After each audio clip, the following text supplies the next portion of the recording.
argue that, oh, you know so much information about other people, you'll be so sensitive. That takes out because it's so common and it's so out there that it's normalized to a certain extent, and you're able to deal with it better, and you're able to have better tools to engage with it. So that anxiety of like not knowing what to do does not exist on our board, right? Even accountability in terms of like interpersonal relationships are better on our side. In terms of criminal justice system, we have tools to figure out factually whether something happened or not, right? But we don't have tools to figure out like mens rea, right? This specifically helps us in those cases because we're able to understand intent, and like I have the tool to find out whether there is intent involved in this or not, right? This is extremely important in like cases of therapy, cases or structures involving like therapeutic jurisprudence or like other situations when law has gray areas, right? This uniquely solves those problems. Proud to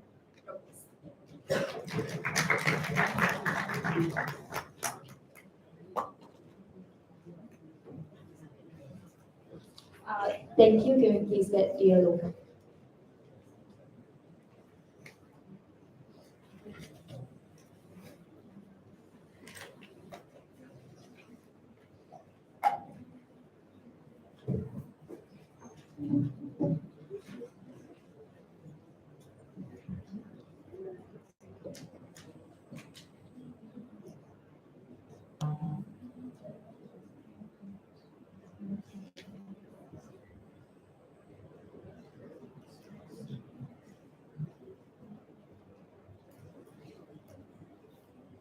All right, starting in 3, 2, 1. I think Zulfiya gives you enough context in terms of why there's going to be a wide prevalence of this technology, because there's something new, everyone's going to talk about it, something that's going to be massively proliferated in terms of the access that it has. If that's true, and then in those circumstances, people do have the ability to access other people's thoughts and emotions. And let's be clear, when the vast majority of circumstances is likely, it will be done. Simply because these individuals are unwilling and unable to express in the first place to begin with.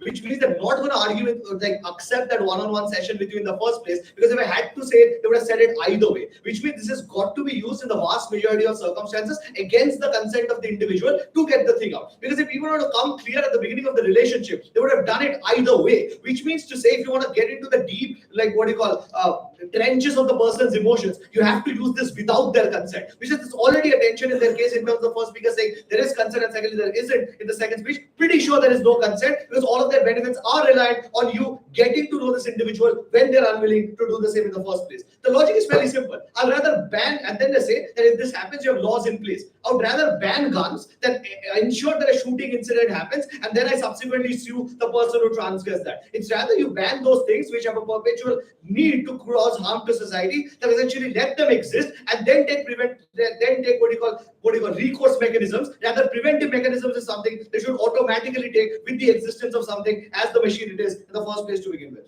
First thing I want to largely tackle the idea in terms of relationships and interactions essentially better off. So that's, I think, the largest part of the case in general. First thing to note here is I think they're not clear in terms of how this is likely to work about in the first place to begin with. Because here's the thing. I think like emotions are something that are largely dynamic in terms of people like changing them over time. In terms of, say, for example, you like being either say interested in someone at certain instances, in certain instances you're not, or say for example you feel that you feel that you need emotional closure more or comparatively less. So which means like these dynamics are something that are largely subjective and change under certain circumstances. On their side, what is going to happen, you're not going to give an option to reconcile or think about problems ever in the first place to begin with. Because point at which when you see something like say for example a person being slightly over possessive, you're automatically going to red flag that individual. So there's no chance to essentially reconcile or make organic amendments to fix this ever in the first place to begin with, because as they say, in the best case scenario, you're always going to go for the opt-out right from the get-go. Note here, once you opt out from scenario 1, there is no reason why that problem won't appear in scenario 2, which means the problem technically does not go away because intrinsically you haven't changed as an individual. Which means then on our side of the house, when you give relationships rather a second chance, you get to know in terms of what that person actually felt, and in those circumstances,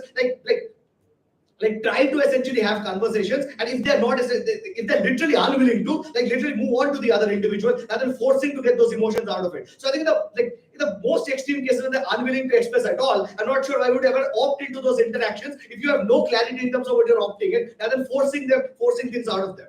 We would rather say in terms of marginal instances where perhaps you would opt out directly right from the get-go, rather give this a recourse, like what do you call, a chance to essentially amend itself, make organic amendments in terms of perhaps bettering yourself as an individual and give it a second chance, in those circumstances that you can still actually learn something out of it, then automatically opting out, because the problem is way more likely to repeat itself subsequently in the future. Second thing that they say is in terms of more individuals feeling safer within themselves. I think this argument is not also applicable in vast majority of instances, such as LGBTQ individuals who literally want to come out of the closet. So point at which when they know that people get to know internally what they feel and how they're feeling about their gender and sexuality, and they're more likely to live under a state of fear where you don't even germinate these thoughts and emotions in the first place. Because here's the first thing that we tell you, which we think is debate winning.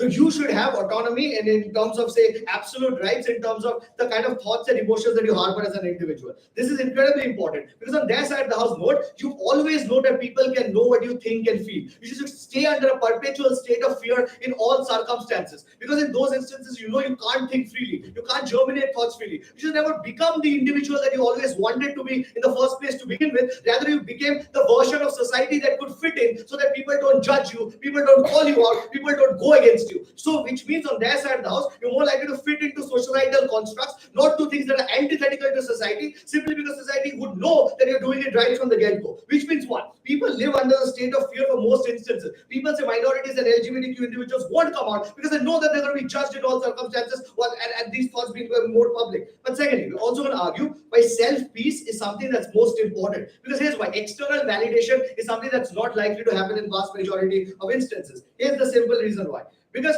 when you're not at peace with yourself, you can't essentially get self-closure and inner peace in the vast majority of instances, because you live under a state of fear, people judging you, all of that. Which means that for them to get closure on their side, they essentially have to rely on external validation. Why is that problematic? One, because it's temporary and fleeting. You have the greatest epistemic access to your own lived experiences. You would know how to consider and structure yourself better in terms of what things that give you peace and happiness. Which means that other individuals are not likely to understand that to that extent. Secondly, I think I'm going to take this down by saying that then you would rely on therapy, which is more likely to be expensive in terms of externally trying to fix things. But thirdly, you are then reliant on your social surroundings to get external validation, which also, if you don't have good friends, don't have good neighbors, don't have a supportive family, those are not things that you can go ahead and essentially access. Rather, things like internal peace and mental closure are things that you get greater access in terms of your darkest times, when you're feeling literally low and you say, for example, going through a depressive state. Those things can only occur when you get that sense of internal closure, when you don't live under a state of fear. We have more closing.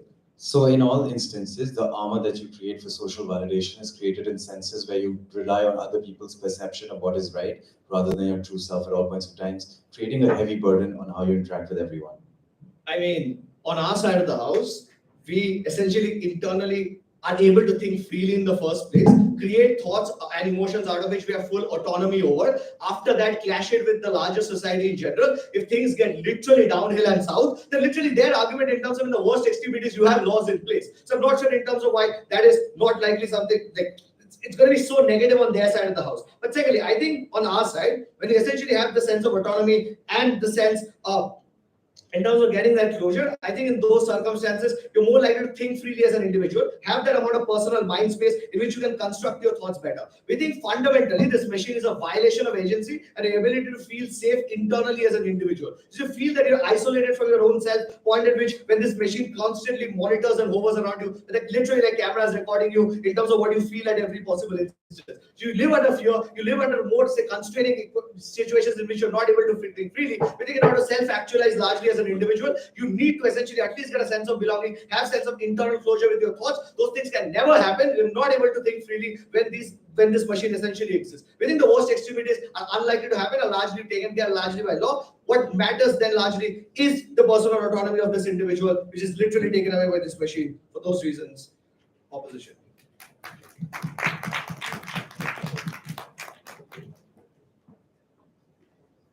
I thank the top half. Now invite government.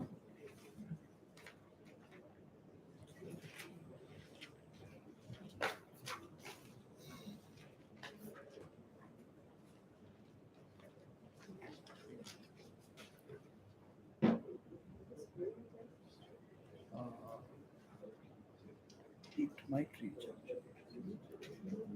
I have to cross the camera to get this.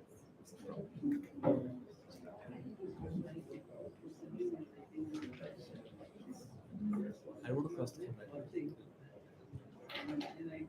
अरे यहाँ पे board है बस plug in कर दो.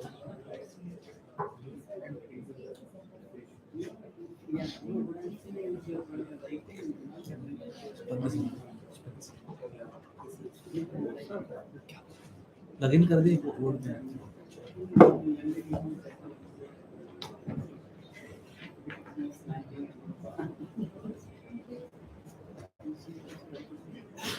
Are you ready? Yes, 3 seconds.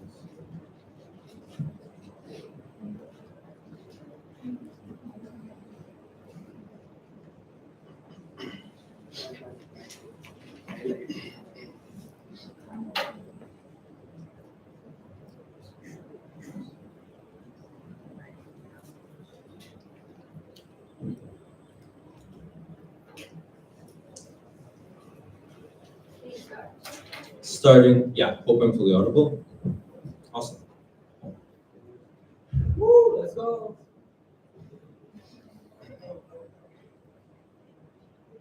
Starting in 3, 2, 1, and go.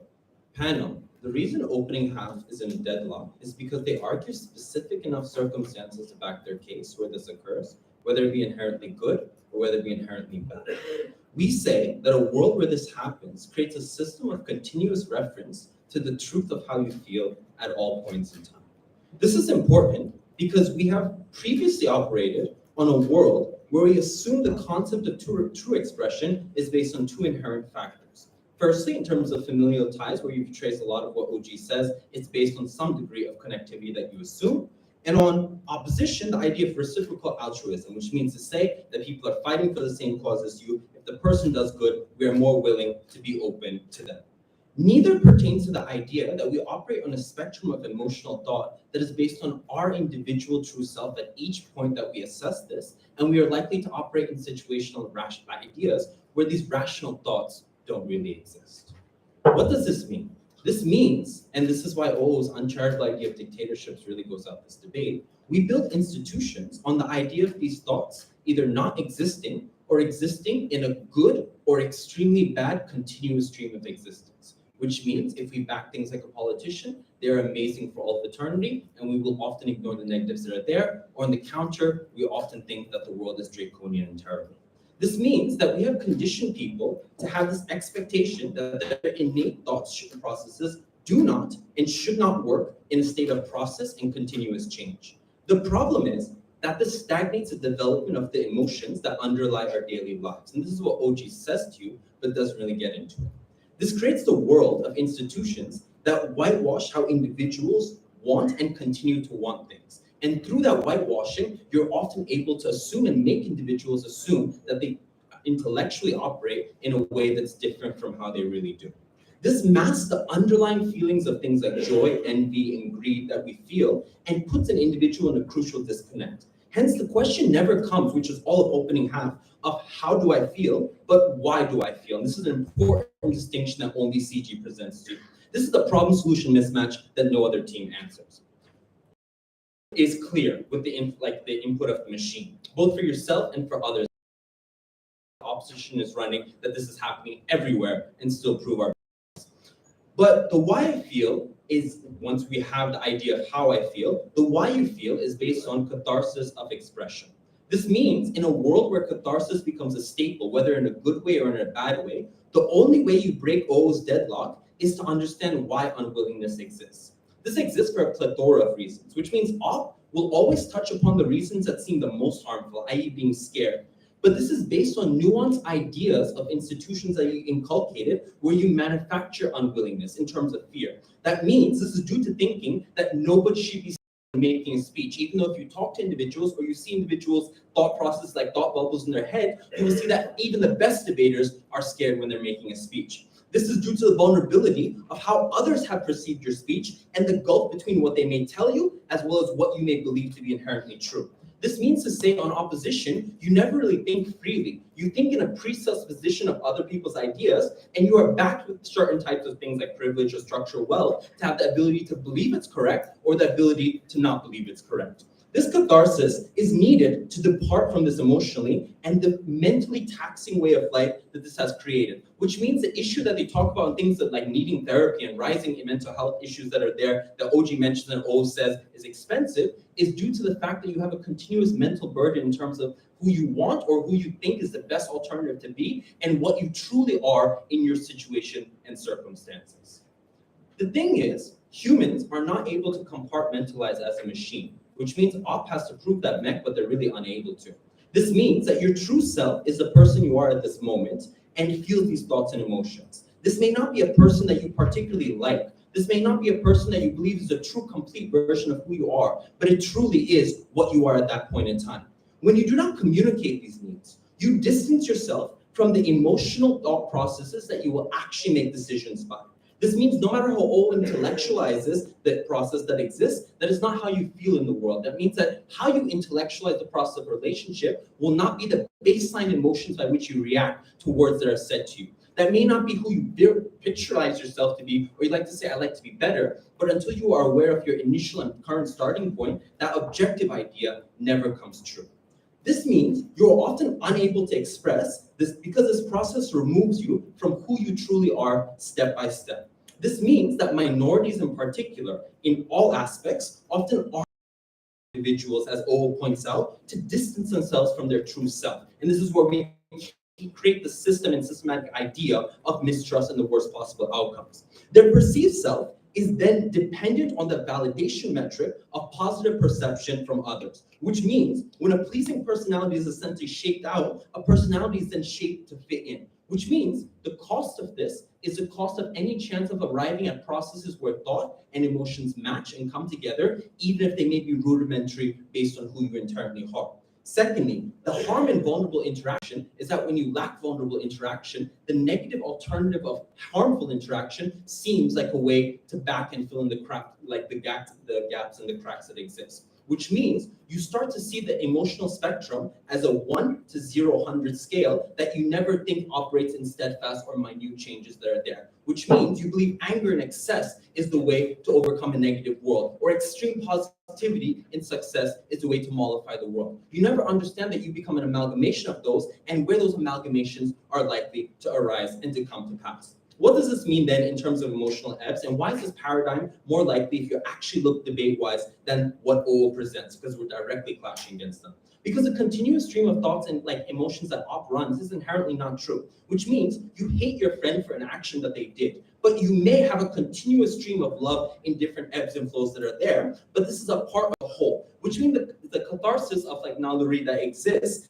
is that you understand the existence of these shifts that occur, and you normalize the experience of going through these ebbs and shifts. This causes two things. Firstly, a lack of expectation, which means when you're continuously confronted with the process of how emotions develop, you remove the expectation that there should be a process and format that you can follow or that you can copy or that you can engage with. This means pseudo ideas, things like red pill logic, or things like, for example, Andrew Tate, start to fall on the wayside when you understand how there are sequential ideas that are there. The diversiveness in the world then automatically takes a hit. Last 10 seconds that Gibran's going to do is in terms of politics, which means that you change how policy is created and how lawmakers are expected to be so when you have the ability to require and access this truth. We think politicians will be forced to do so to prove that they're a truth, and we accept the world where good or bad, this exists. For all those reasons, very proud to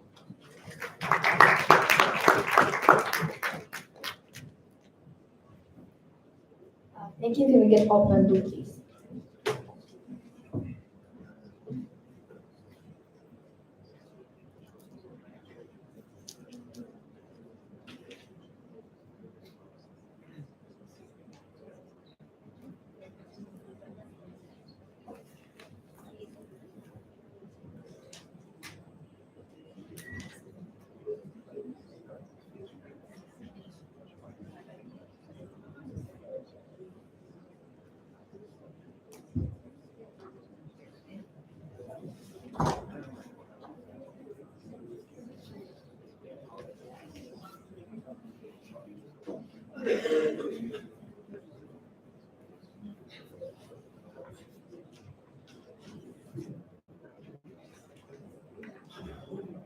Op number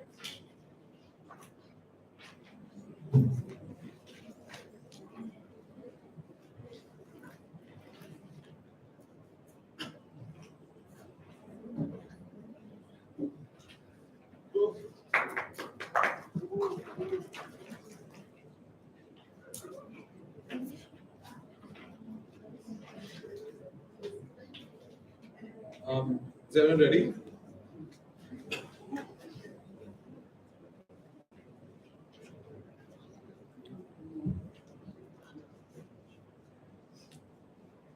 Great.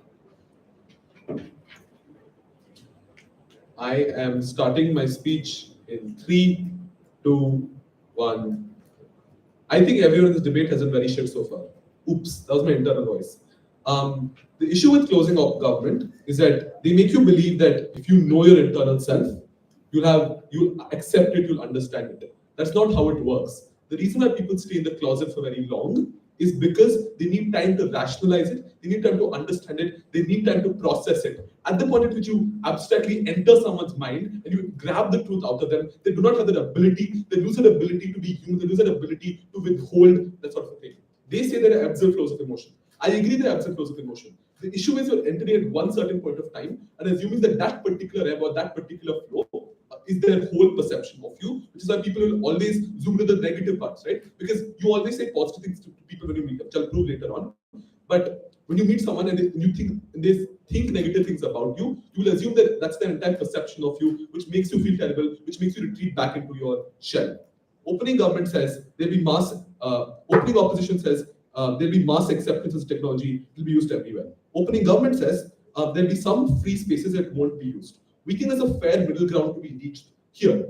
As Acharya and I are telling you, is that we think there's some very coercive situations where it is sold as justified to use this technology. As things like your parent-teacher relationship, things like your priest and confessional relationship, things like the police-criminal relationship. In all these situations, it will be said that we have valid reasons to ask you. What do you have to hide? Really, if you are faithful, if you agree with the way I parent, what is wrong with using nality here?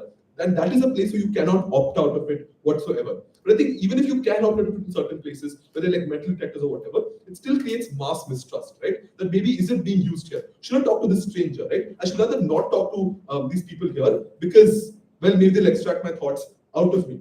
That means it creates a scenario where you take no one at their word. We're constantly to verify what people are thinking, which Adam also says. But I think that's terrible because there's no situation you can trust someone. You're in a situation you can trust your significant other to really love you. You want to ask them to verify it. Show me that you really love me. Why are you asking me to marry you? I want to know that your inner self loves me, and so on. I also think there are different types of people, right? Some people will have this technology on at all times. Others will have it on sometimes. The issue is there's so many social spaces to be used constantly that just the knowledge means you can't opt out of it, right? If you're on the bus and so many people are using this technology, you have that ping in your head that's being used, but you can't opt out of the scenario. There's so many spaces you cannot opt out of this technology being used upon you, that it still creates an isolation, which we're going to talk about. First extension, isolation. I think that people are conditioned to communicating positive thoughts to each other, at least in the sense that they're polite to each other. If I think you're terrible, I won't tell it to you. I'll keep it within myself. But I will tell you if I think you're a nice person, I will compliment you if you're looking good that day. The second thing is when you meet someone. The thing that comes first to your mind is the negative thoughts, because you're already saying the positive thoughts out loud, right? So negative thoughts, the secrets of what stay in your head. Firstly, I want to talk about internally how this feels and how this makes you feel terrible. Notice that info thread says you can know your own feelings as well. I think this is like knowing your destiny, like knowing what kind of person are you, what kind of fate you are destined towards, right? I think people will want to know what their own self is without exploring it. It'll be like a fun thing. I'm 18. Let's find out what kind of person am I, what kind of traits I have. Like, all these tests on the internet. I think this becomes a very easy way to find out all those things about yourself. Why is this bad? A, the deep traumas within yourself, which your mind has fought so hard to keep hidden, now come out to you. You're forced to confront them. You're forced to meet them head on. Secondly, you often get excuses for your behavior. Maybe I'm inherently lazy. There's no point working. Or you get pressure onto yourself. That I'm smart. I better be successful. Why is it I'm earning so little? The real harm is you can never be someone else. You get pigeonholed into certain things, which are the only things you can become, because that is what your internal self is. You cannot evolve. You cannot work on yourself. But even in an interview, they'll say, really, you're a team worker? Show it to me. Do Nurali, show it to me that you're really a team worker, that you're really humble, that you're really not going to ask for more pay later on. You're forced to constantly prove your feelings. And I think this leads to people giving up. That I might think I'm faithful, but my internal self is not really faithful. I might think I'm sober, but my internal self is an alcoholic. I think that's equivalent to torture.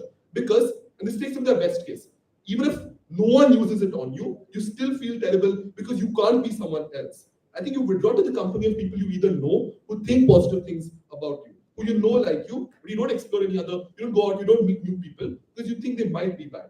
But also it leads to depression insofar as you think the only thing people are thinking about you are the bad things.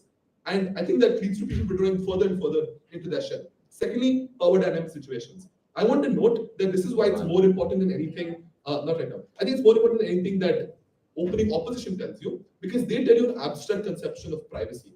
I want to show you how in situations where you use a power dynamic, it leads to tangible physical harm. For instance, in a parent-teacher situation, your parent tells you to do homework, and you say, I'm going to go do it later.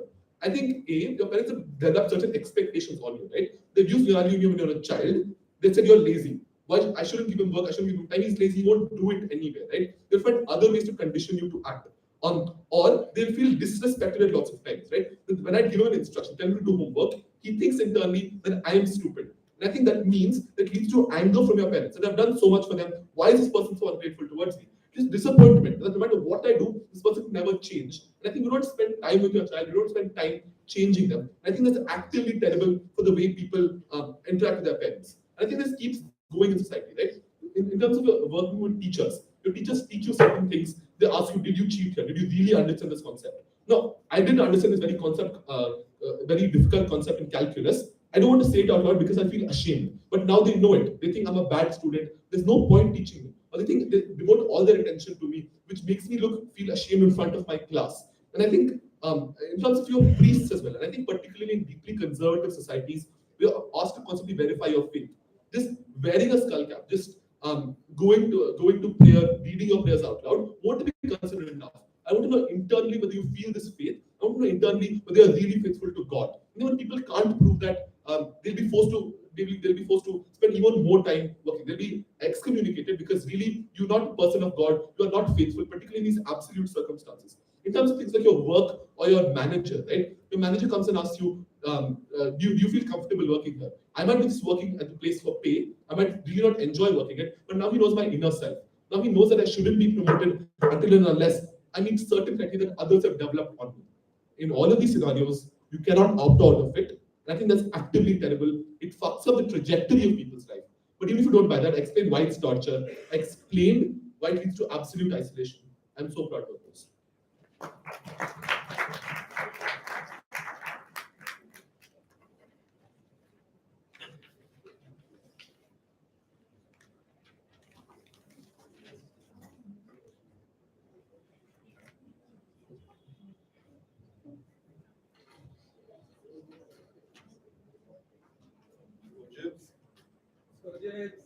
So, Thank you, giving it to Robert.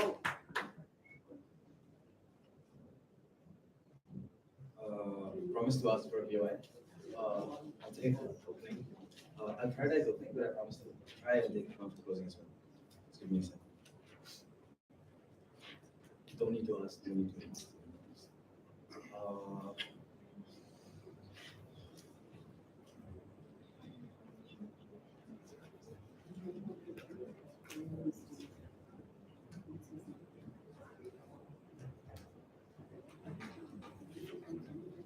This speaks for Shoaib, GLC's finest.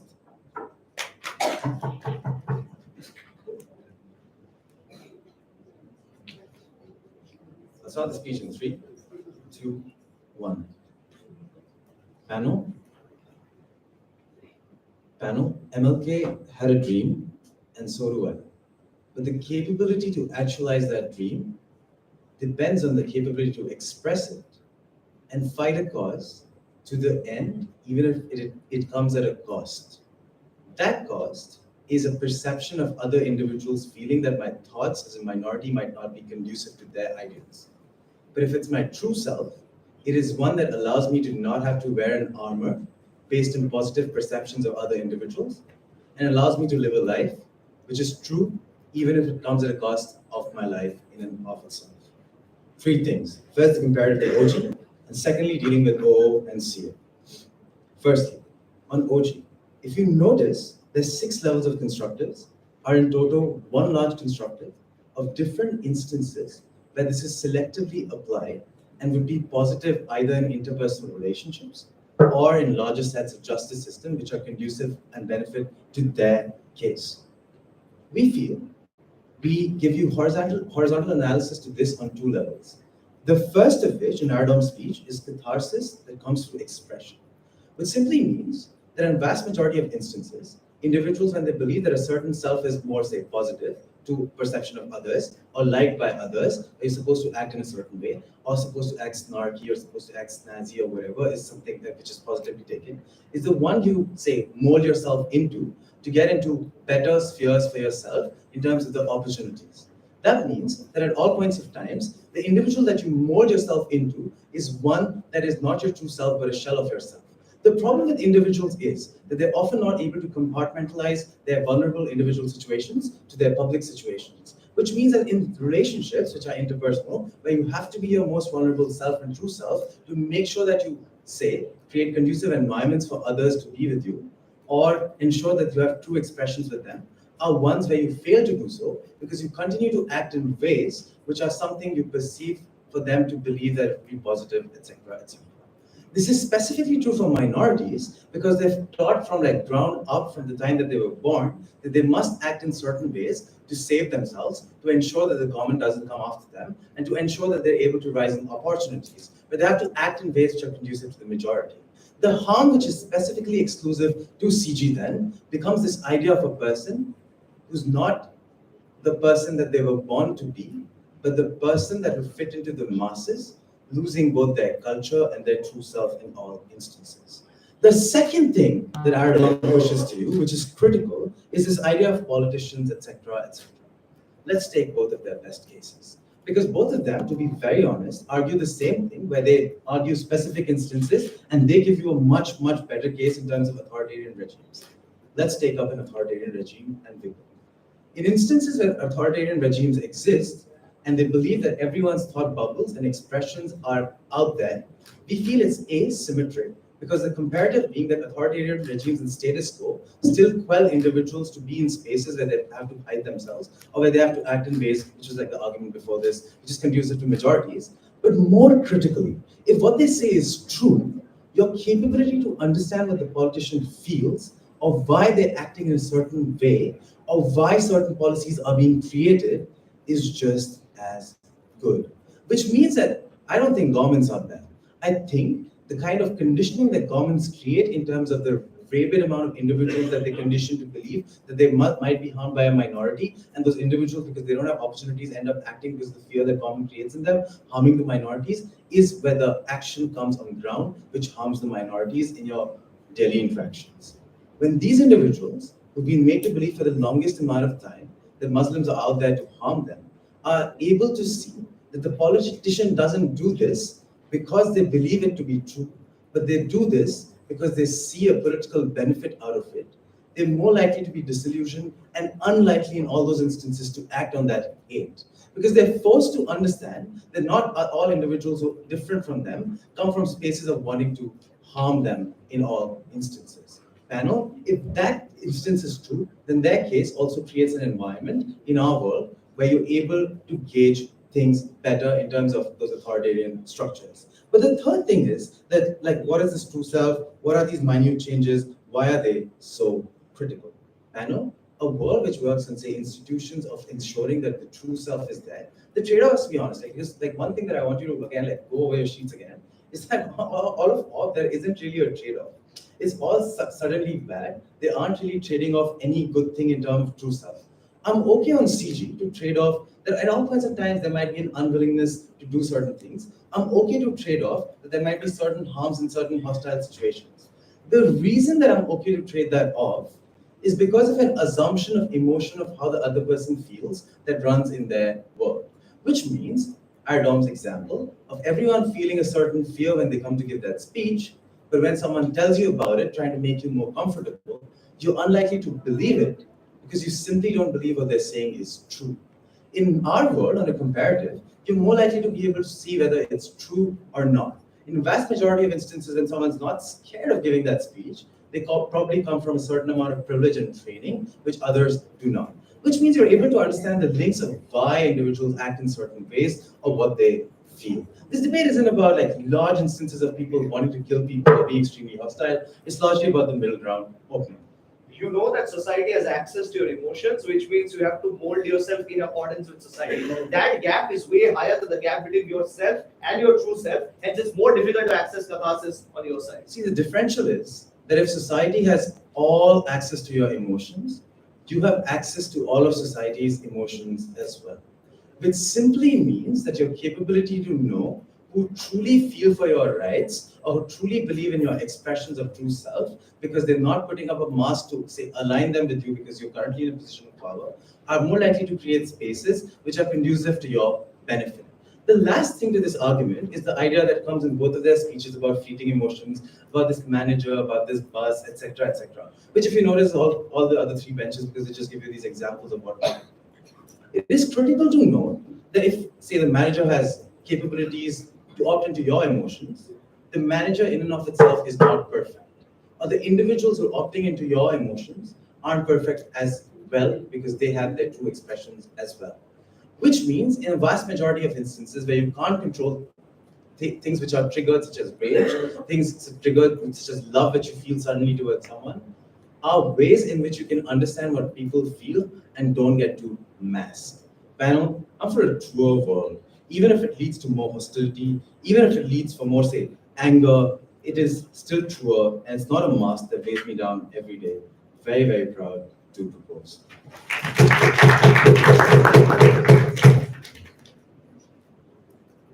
To close off the debate, I invite our speaker, please.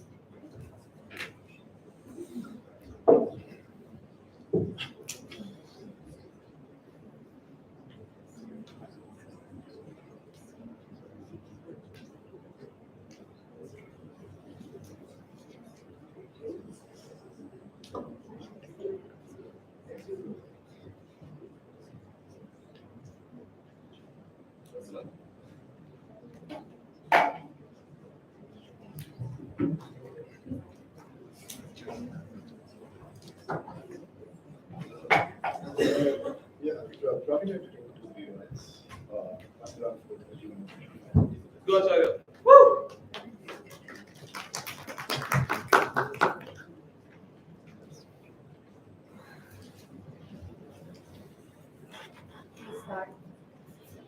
Yeah. Starting my speech in 3, 2. CG lives in the world of miracles, where people are very, very, very irrational. Where people are brave, they're able to confront and come to terms with their true selves. I don't think such a world exists. Because I don't highlight at the top of the speech. I think people are afraid. People are deeply insecure of what happens to them, how people think about them, of what exactly is their place in the world. At that point of time, I'm deeply uncertain when confronted with objective truth with regards to how they are, and knowledge that other people can also access this objective truth, whether they come to terms with them. Do they actually get out of the armor, or do they sink further into this armor? At that point of time, I think CD falls, especially when they fail to respond to multitudes of analysis coming from Harshvardhan in terms of what this isolation looks like. Note over here, your true self is not all rosy and merry, right? You're not necessarily going to see all positive traits about yourself. You may realize that you're probably deeply afraid of many things. You may realize you're deeply flawed in many ways. At that point of time, I'm unclear. When I come to terms with these flaws, when I realize, you know what, maybe I'll never be good enough. Maybe I want to be really hardworking, but I'm actually innately not capable of putting in this hard work. Or you know what, I really want to be able to focus, but I'm innately not capable of that. Or you know what, I want to be this outgoing person, but probably that's not really my innate tendencies. Whether or not my aspirations can come to terms with my true self. At that point of time, there is a crippling well of deep isolation when you realize you can never attain your aspirations but not in sync with your true self. At the point of time, CG never tells you how you're able to bridge this gap, how you're able to process fear, how you're actually able to come to terms with whether or not your aspired realities will ever manifest for you. I'm not very sure if individuals are in fact enough of this information. I'll come back to them, but before that, let's leave the top one. A few observations over here. I think the largest issue with the opening government is that, you know what, they think that having information is objectively good in relationships. And this falls on 3 levels. One, I think politeness and hiding information is a key or is a fulcrum on which society is based. Because when people know what you actually think about them, they may not like it. They may not necessarily be happy that this is only, oh, you're doing positively, but is it only this much? I thought you thought it'd be better. or you know what, you have this negative thought about me. That's actually very sad, because look, people are deeply emotional beings. They're not really rational. They don't necessarily compartmentalize information like a machine. At that point in time, when they're confronted with the ugly truths that people may have about themselves, I'm not necessarily whether they respond rationally or not. But secondarily, I think the ability to access truth in and of itself is toxic. Because no, while yes, it's probably good that you can find out, you know what, this person is going to cheat on me. I think what's much, much more worse is having the ability to demand it, you know what, prove yourself to me. Are you lying to me? I don't believe you. I want my trust to be verified. Because at the moment of time you ask for an absolute trust or truth to be verified, you're saying that I do not trust you, I do not take your word. This relationship in itself does not have enough value for me. I need a machine to verify it. I'm not sure then how relationships survive on their side when people have the ability to ask for the truth. And the refusal means that the person is lying, the person is trying to hide something, and acceptance means that the person who is being asked realizes that this person doesn't trust me. When this trust is broken, I think these relationships are broken, and all of OG's benefits fall out. And the problem with O is that they act in a very uncharitable world when social norms and decorums don't exist. Note over here, if I randomly click photos of you, that is rude. If your laptop is open and I go and scroll through it, or your phone is open and go through your WhatsApp, that is rude. Why? Because people realize that people have some right to dignity, some right to privacy. At that point of time, I don't really think this debate exists in a world where people can willy-nilly access everyone's information. Because if they do, that probably reflects poorly on them, as OG points out. That probably makes them unfavorable or disliked characters in the world, because they realize that these people have literally no respect for dignity of other individuals. I think then, we are probably operating in the world that Harshvardhan points out, and this is how clear compared to opening opposition. Wherein there are certain dynamics, there are certain situations where the utilization of this is justified. What is the broad narrative thing as compared to the specific examples in which we are operating? We are specifically talking about when you feel as a party responsible for the person you are asking questions, that you should know the truth so that you can best make decisions. For example, when I'm a parent who is trying to give the best possible education, the best possible parenting to my child, I want to know how they're feeling. I want to know how they're responding to, let's say, the instructions I give them. Or similarly, as a teacher, I probably feel some onus in that. The issue is that in many instances, children, being children, probably don't think as positively of you. Really, hey, you're just a shitty father. You keep on asking me to do work. I don't like that. Or for example, you know what? Hey, I don't want to do this. I'll just say later, and I'll go out to play, etc., etc.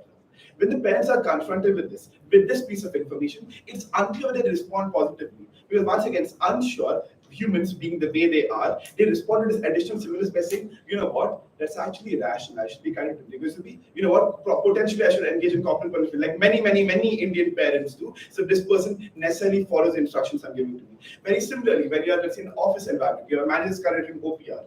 Offices, for example, try to conduct as much information on you so they can best assess your fit with your company, right? So when they're doing these professional reviews, and you know what, they're asking you personal questions. You like this company? Are you enjoying the culture? Are you liking your work, etc.? And they have this machine to verify by saying the truth and all.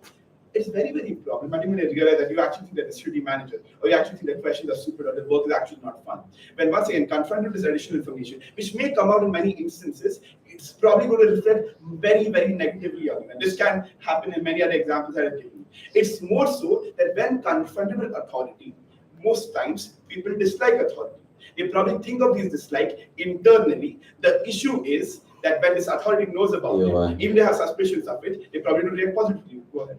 Yes, your whole case is based on the idea that you keep this mask and that people will tell you positive things. When people tell you negative things, you go to the extreme end of those ugly thoughts, buy into it, and act in draconian ways, which means you have to fight yourself in reality in your case to win. Sure, perfect. Let's use this as a segue. 4 broad ideas over here. 1, yes, we don't think that people need to act positively with you. I think people can pack punches, but just put a glove on it and make it softer. Secondly, we also think that yes, we are probably confronted with ugly truths in reality as well. The issue is the way that is delivered. Because as you have pointed out, humans don't process information rationally. As compared to me deeply shouting abuses at you, if I just probably point out constructively, you'll probably take it in a much better manner because that's how I'm best able to process it. Thirdly, as Harshvardhan points out, people need some sort of validation. People aren't, let's say, ready to put themselves out there, when, especially, let's say, when they belong to minority communities. I think then, at the end of the day, what should we base this on? One, what operates in a realistic view of how this technology will be used based on social decorum. Two, in terms of how it manifests when people are actually in the conquest of truth. And finally, where exactly people are ready, have processed their journeys, and are willing to put themselves out there. This technology deeply invades privacy, deeply erodes social dignity. Very, very proud to oppose.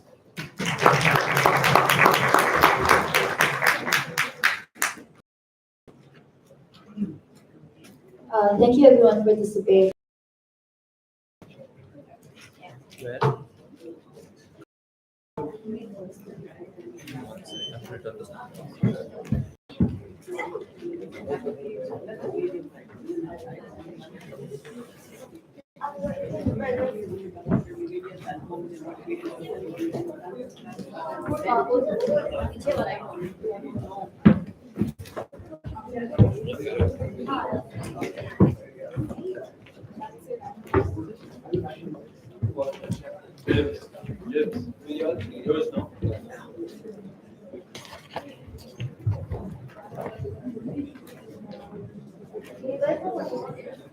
I've written this.